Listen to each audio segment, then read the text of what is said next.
I don't even know what to say. So we have this one female guard. She helped this inmate. She was smashing the prison, escaping. And then Shawty tried to act dumb and shit. So we finna get to it, man. Make sure you like, make sure you comment, make sure you subscribe. And then we out, dog, yeah. It's the 29th of April, 2022. Okay. CCTV records prison supervisor Vicky enter through a back door. Oh. Half a minute later, she comes back out with a prisoner, Casey. Wait. I ain't gonna lie, bro. This shit is crazy, dog. This video alone traumatized me. Because we have Miss Casey, right?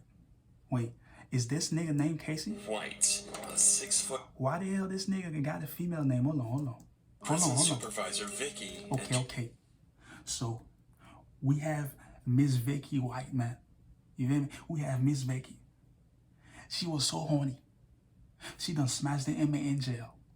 Yeah, man, because if you let an inmate escape, you can't, okay, if you go to jail, right, and you see a female guard, it's most likely you're not going to have a relationship with her. You feel me? In order to escape, y'all got to be smashing. Yeah, you got to be that nigga in jail. You feel me? To really get in her pants and really get in her head and make her lose her job in order for you to escape. Like, what the hell? She got to want you that bad. You feel me? So, that's what happened to Miss Vicky, man. Yeah, man, she was feeling that dick, man. Shit. Prisoner Casey White. Oh, shit. 6'9" giant of a criminal serving 75 years for attempted murder. They quickly leave in the car as police scramble to make sense of the situation. Oh, nah. Shawty thugging, dog. She left in the police car with that nigga, too. Oh, my God. What the fuck? Vicky, a prison supervisor with a 2-decade-long career and perfect record, just disappeared with a dangerous criminal. Damn. Police assumed that she was forced or manipulated into helping him escape. But that's when new evidence came to light, showing that she might have planned the entire thing. Damn. As a nationwide manhunt began, police would realize the rabbit hole went deeper than anyone expected. Leading them down a dark path, ending with Vicky found blood with a bullet in her head. Vicky, stay with her! Vicky! It's April 29th, 2022, and prison officer Vicky has just told her work colleagues that she's taking a prisoner to a psychological evaluation at a local courthouse. Okay. But something isn't right, as she's transporting the prisoner alone, despite rules mandating prisoners must be escorted by 2 officers at a time. But because of her senior position as a supervisor, nobody stops her. And it would be 6 hours before police realize that Vicky and the prisoner are never coming back. Desperate for clues. I ain't gonna lie. I watch Prison Break. You feel me? I've seen how them niggas, they try to escape. They couldn't escape, so they tried the hard way. But Miss Vicky, man, she got all the tickets. She got the easy way, dog. Oh, my God. Yeah, this shit is crazy, dog. And look at this. Yeah, you know this man was running the prison. Shit, I don't blame you, nigga.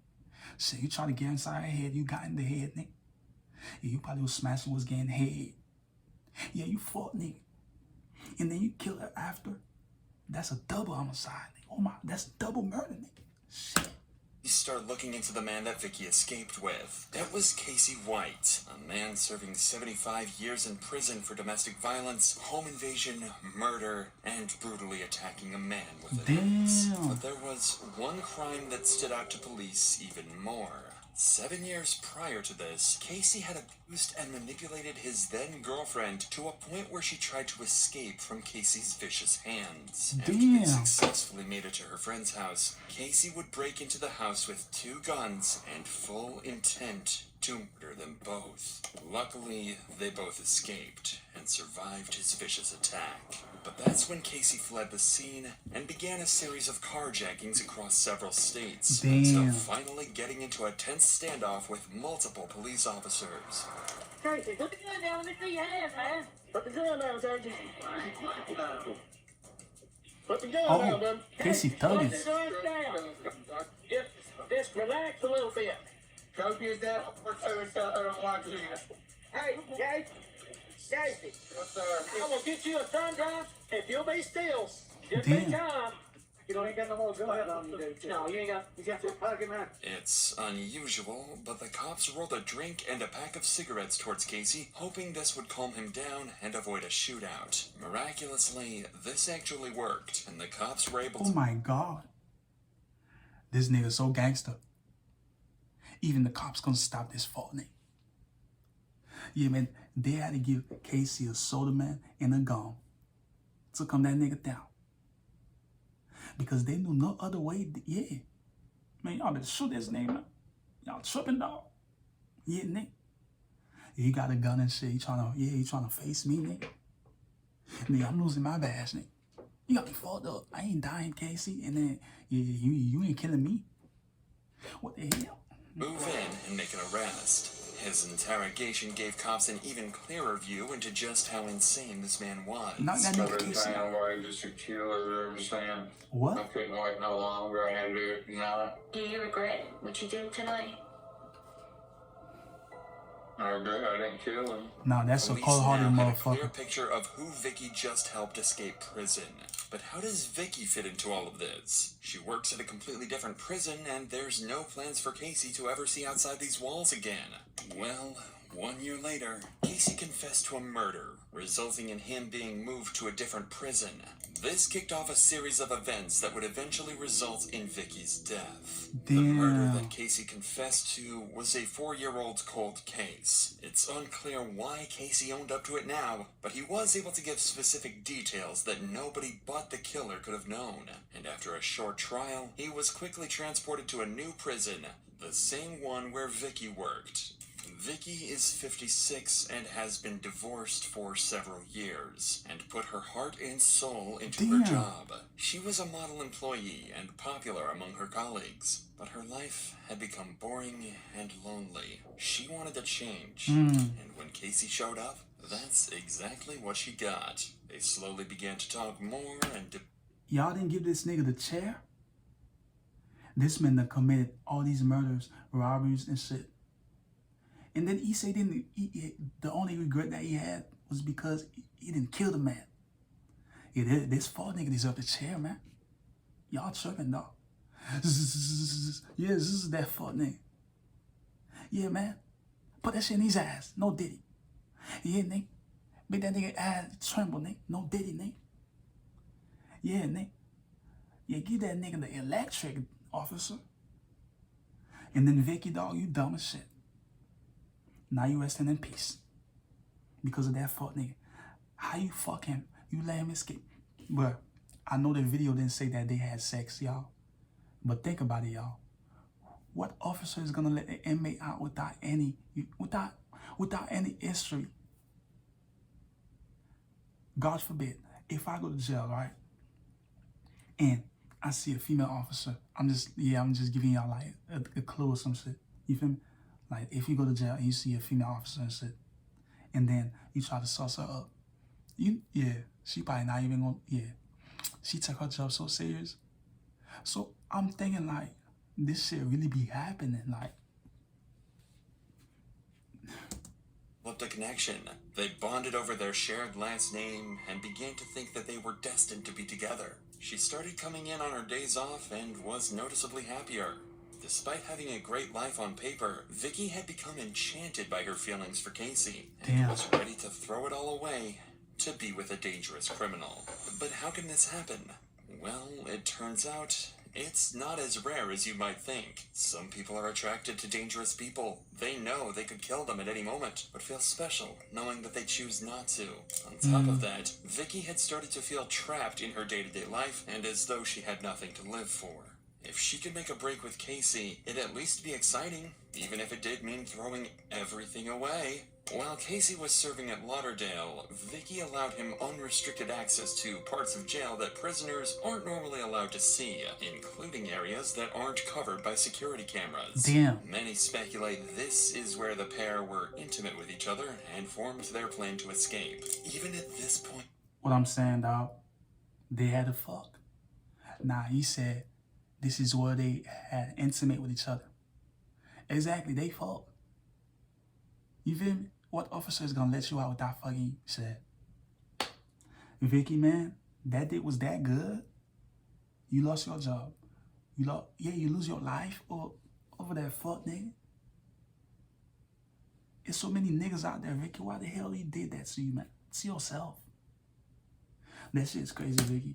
Vicky still had no idea that this would turn out to be the worst mistake of her She ever entire made. life. 3 days before their escape, they decided to do a test run after Vicky told her colleagues that Casey had an appointment with a judge at the courthouse. Of course, there was no appointment, and they just sat in her patrol car for 9 minutes before returning. But now they know this works, and they're ready to make preparations. He probably was telling her, yeah, baby, we're going to escape. Yeah, we're going to travel the world. We're going to go far, far away, and nobody can see us. Yeah, man, he probably told her all them fucking lies. It's just gonna be me and you versus the world. Yeah, I'm a killer. Y'all already know I can hide. Yeah, nah. And her dumb ass probably believed that. Now your ass rest in peace. For the real thing.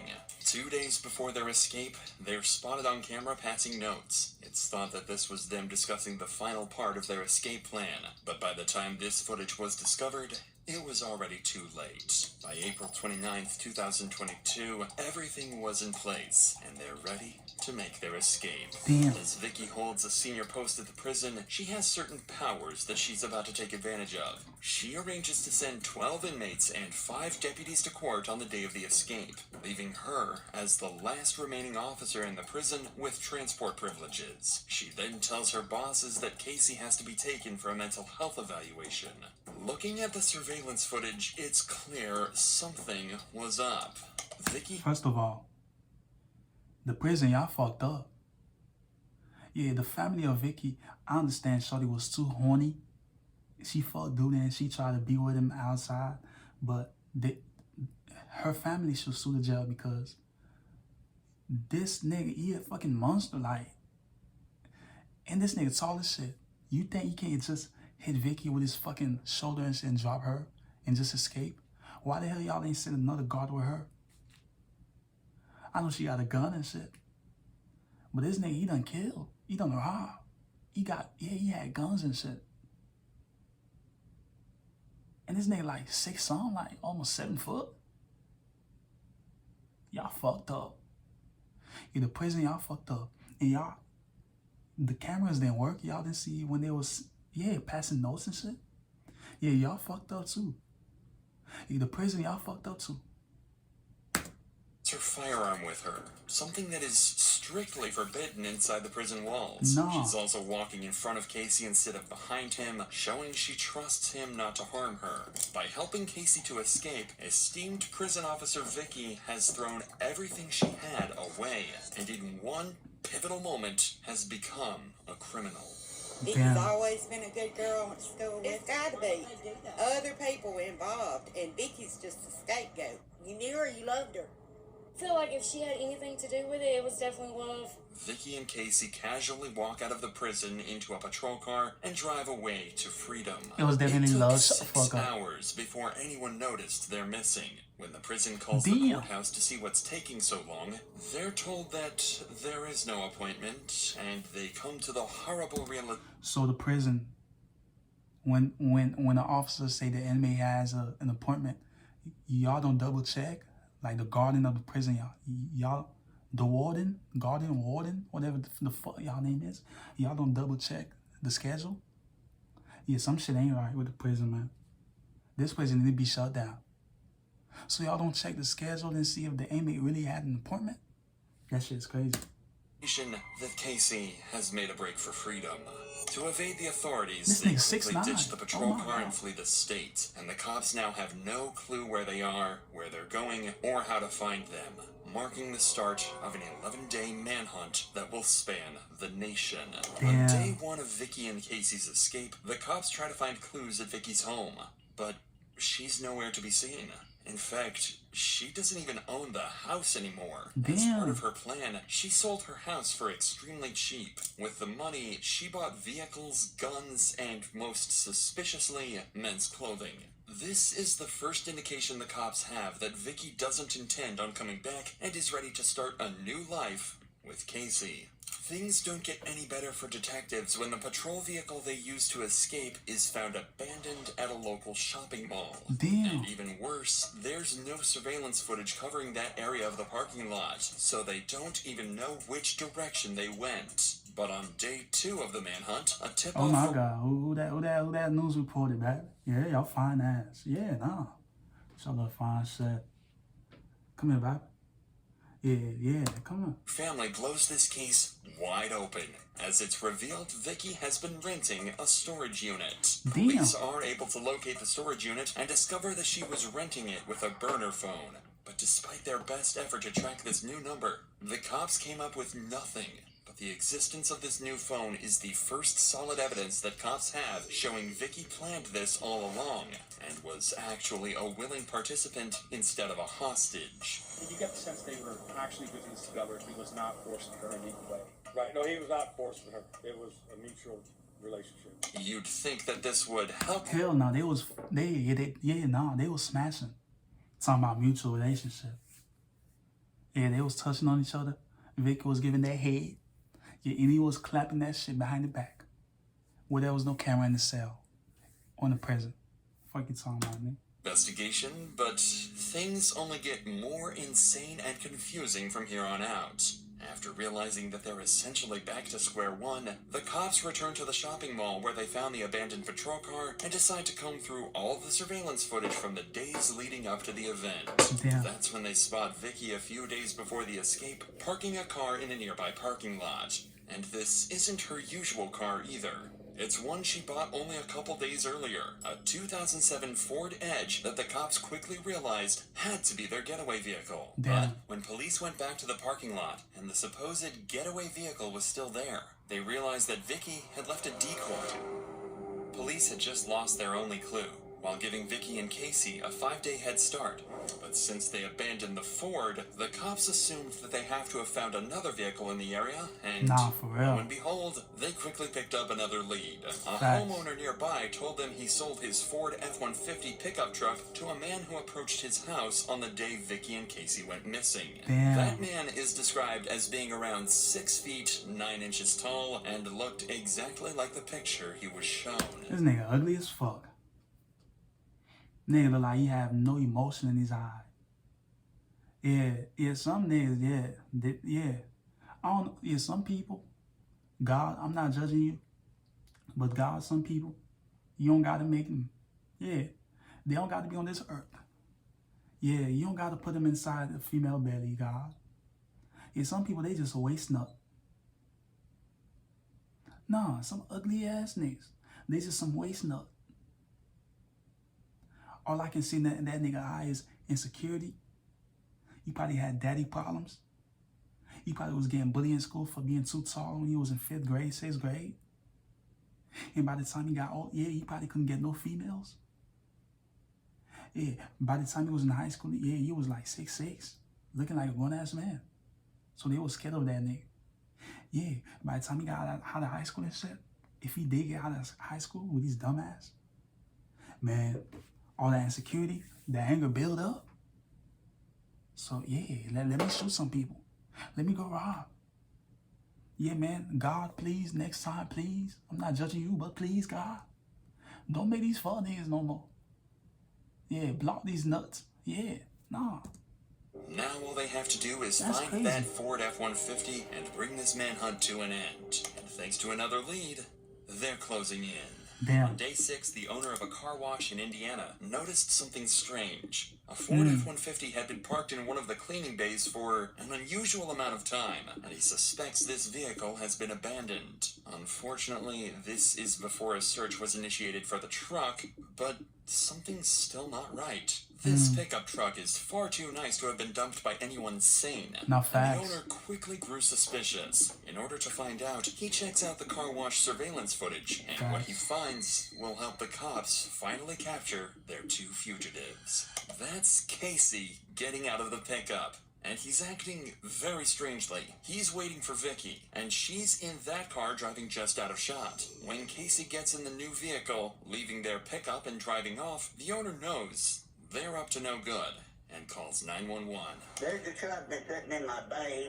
since yesterday at 3 o'clock. I looked at my cameras and the guy's kind of suspicious. It's a Ford F-150 four-door truck. It's blue in color. It's got Tennessee license plates on it. And I've got him on camera. The next day, cops arrive at the car wash and initiate a search of the truck. The return to Dodge? Yep. Yeah, no, fine.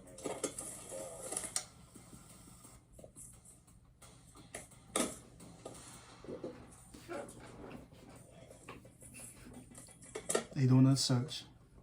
This man got in the Nothing to go off of, the cops quickly leave the scene and the pickup is towed away.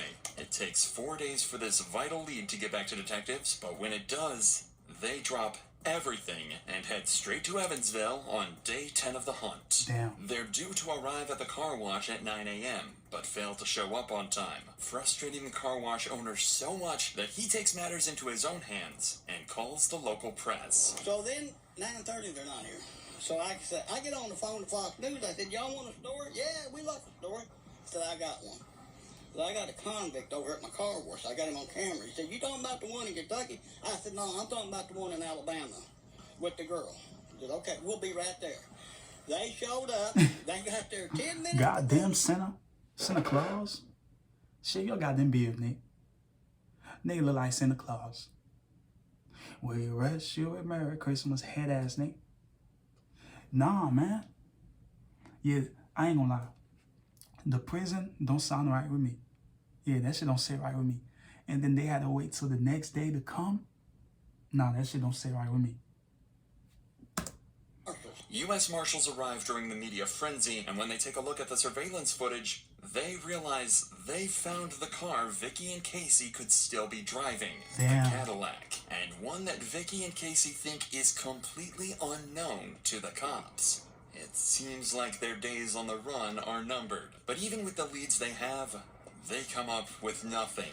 And the cops are starting to realize their fugitives could be anywhere in the country. But as it turns out, they're closer to home than anyone thinks. Back in Evansville on day 11, a cop is on his way home from a long shift when he sees a familiar-looking vehicle parked outside a Motel 41. Damn. It looks like the same Cadillac from the car wash, and he hastily takes down the license plate. The problem is, the license plate of the Cadillac seen at the car wash was never seen, so they have no way of knowing if it's the same vehicle. But they do have the license plate of the recovered F-150, so grasping at straws, they decide to run that through their license plate reader, and when they do, they strike gold. Damn. Several traffic cameras have picked up the F-150, and following it in nearly every shot is a Cadillac. A Cadillac whose license plate perfectly matched the one at Motel 41 right in front of them. Finally, by sheer luck, the cops have found their fugitives. All they have to do now is bring them in. First, deputy marshals find strategic positions around the motel. They're all in plain clothes and unmarked vehicles, hoping to be as covert as possible. But while the cops surround them, Vicky and Casey are in room 150 watching the TV in horror right as the discovery of the Ford F-150 hits the news. The plan was to bring Vicky and Casey in quietly, but before they get a chance to put their plan into action, Vicky walks out of the hotel room and throws a bag into the Cadillac. She's followed by Casey, and even though they're in disguise, there's no mistaking Casey White's massive frame. Casey gets behind the wheel, and the Cadillac takes off. Damn. The cops' plan has been completely foiled once again, but they've got a backup. They're going to follow them and try to box them in to avoid a confrontation, but before they get a chance, they realize they've been spotted. Casey turns onto US Highway 41 and hits the accelerator, taking the cops on a chase across traffic and through parking lots until he manages to make a break for freedom by driving straight through an open field. And around the same time, police dispatch receives a call from none other than Vicky herself, and it gives you an idea of how terrifying this chase really is. Damn. Airbags are going on. Let's get out. Come on.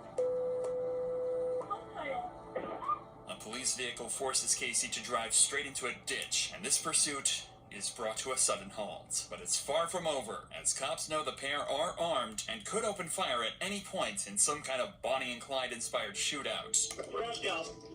Nah, nigga, Bonnie and Clyde number 2.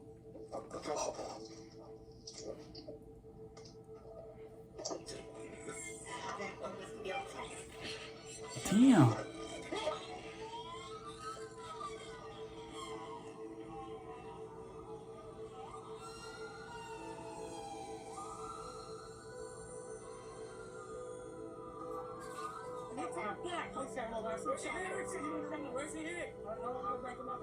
Is she dead?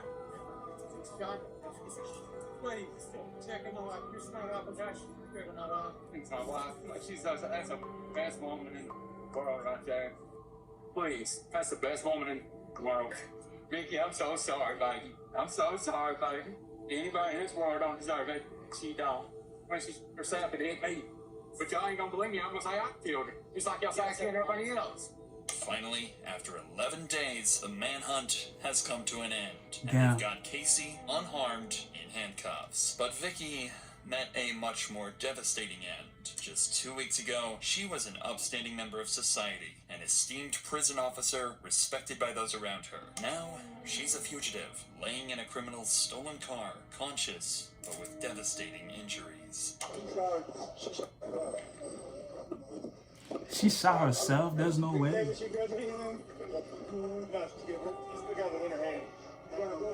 Damn.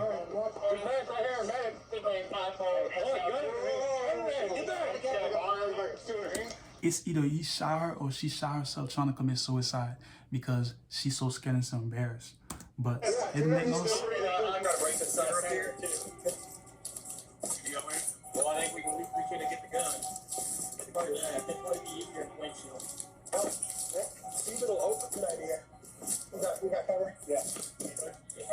It's opening. It's opening. You got me? Yeah. You gotta go for the gun first. Alright, put me out. Damn. I got it. It's a heavy Shot ass in the loading head, gun. and Casey claims she took her own knife. When cops get a better look, they find her finger is still on the trigger of the gun. Later that day, Vicky was pronounced dead in a nearby hospital. Damn, she We'll got never shot really in the know head. what the two had planned for their life together after their escape. Whether they wanted to go off the grid and settle down, or live the rest of their lives on the run. Well, it turns out, Casey never planned to keep Vicky around at all. He described her as a liability, and someone that didn't have the mind for this sort of thing. It's likely that she would have been ditched shortly after this point, or killed by Casey anyway, as he was found guilty of first-degree prison escape and sentenced to life behind bars. He'll be 98 years old before he gets a chance at parole. So this terror of a man will likely be off the streets Give him a chair. until the day he dies. Ugly ass.